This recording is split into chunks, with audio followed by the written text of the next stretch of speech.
Hey guys, Diana here, and welcome back to my channel. Today I'm going to show you how I made this adorable Mickey and Minnie Mouse pumpkin. It's a synthetic pumpkin, so you can use it year after year. So first thing first is let's get started with the supplies. The first thing you're going to need, of course, is a synthetic pumpkin. I found these at several craft stores and even at Walmart, so you shouldn't have too hard a time finding this right now. Next, I have some X-Acto knives. I have some different sizes here, and they come in handy depending on the amount of detail in the design you're using. The next thing is a hot knife. This will make cutting the synthetic pumpkin a lot easier than trying to use a knife or the X-Acto knife for the entire project. And some tape. You want to use some sort of painter's tape, something that's not too sticky that will damage the pumpkin. And finally, you can just go online and look for some design that you really like and just go ahead and print that out. So the first thing you want to do is just go over your pumpkin really quick, and you want to pick the best side for your design. So something that's smooth and doesn't have any blemishes on it.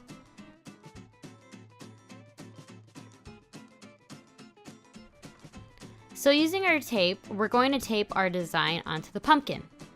I like to try to center the picture first and then start putting tape at the center of the image and work my way out.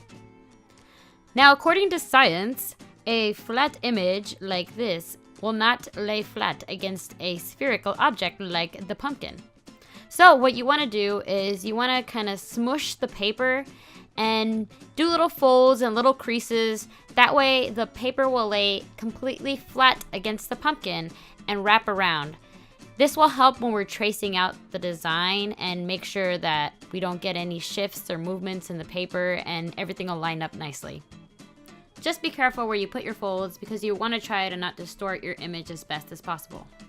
So now that we have our image laying nice and flat against the pumpkin, you're going to take your X-Acto knife and you're going to trace around the outline. Now, please be careful with the X-Acto knives, guys. They're extremely sharp. I know I've cut myself in the past before, so be extremely careful when doing this step. So when you're cutting with the X-Acto knife, you're not trying to cut completely all the way through the pumpkin. That is going to take way too long and your hand will get extremely tired. So you want to go at least halfway into the fleshy part of the pumpkin and try to keep a nice tight line all the way around. You basically want to be sure that once you take the paper off, you're going to see your lines clearly. That way you can use this as an outline when we start going over it with a hot knife. So I finished tracing out the entire image, and what I like to do is just peel back one or two corners first before I take the whole thing off. That way I make sure I didn't miss any parts, and I can always just lay it back down and fill in those gaps if I need to. But this one looks pretty good, so da-da-da! Look at that!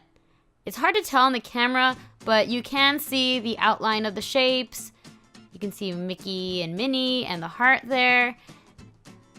And this is just going to be our guidelines for when we cut out the pieces completely. Oh, and of course I have to have some coffee in my mini mug. Alright, so let's get started with the hot knife. By the way, guys, I found this hot knife at Michael's, but I will leave an Amazon link for the same knife in the description below. And again, you want to be extremely careful with this. Not only is it as sharp as an X-Acto knife, but it is also very, very hot. So please, guys, proceed with extreme caution when using this. Now, as opposed to the X-Acto knife, you want to cut all the way through the pumpkin with a hot knife. It will be easier than trying to cut with just the X-Acto knife, but you still want to go extremely slow. It's easy to just drag the knife across and mess up somewhere, cut too far, cut something off you don't want cut off. So take your time, especially around curved edges. I notice that it helps me to turn the pumpkin sometimes, as well as turning the knife. Small cuts also help as well. Overall, just going slow is going to help the most. So slow and steady wins the race.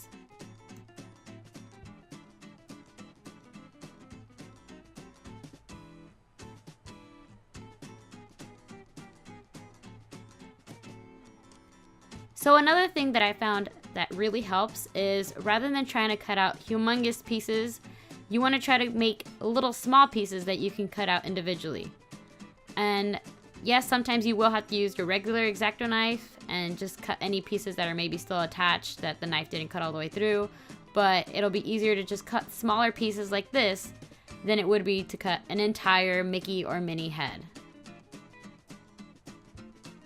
And like I said, sometimes you will have to use your regular X-Acto knife in case the hot knife didn't make it all the way through, or maybe just the corners are a little tight. It's easier to just use a non-hot knife to get extra control and get all those little details afterwards.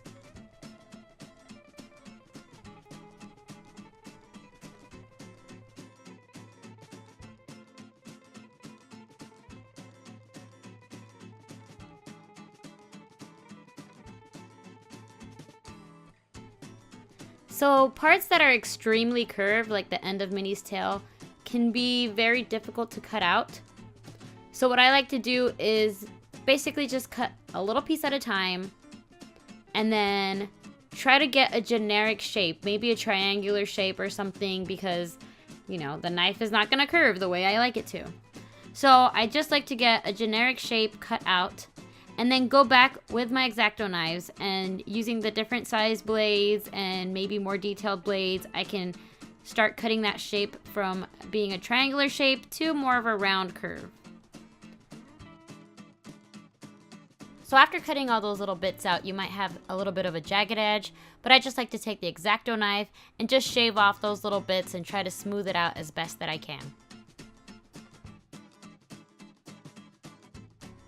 So I wanted to show you guys another detail that might be a little tricky to cut around. So as you're going to see right now when I cut, there's going to be a gap between Mickey's body and his ears. Now that's just hanging on to the pumpkin by a tiny little edge. So when you have pieces like this that are just barely hanging on to the outside of the design, you want to be extremely careful when cutting. Maybe use your hand as an extra support and hold the piece in place.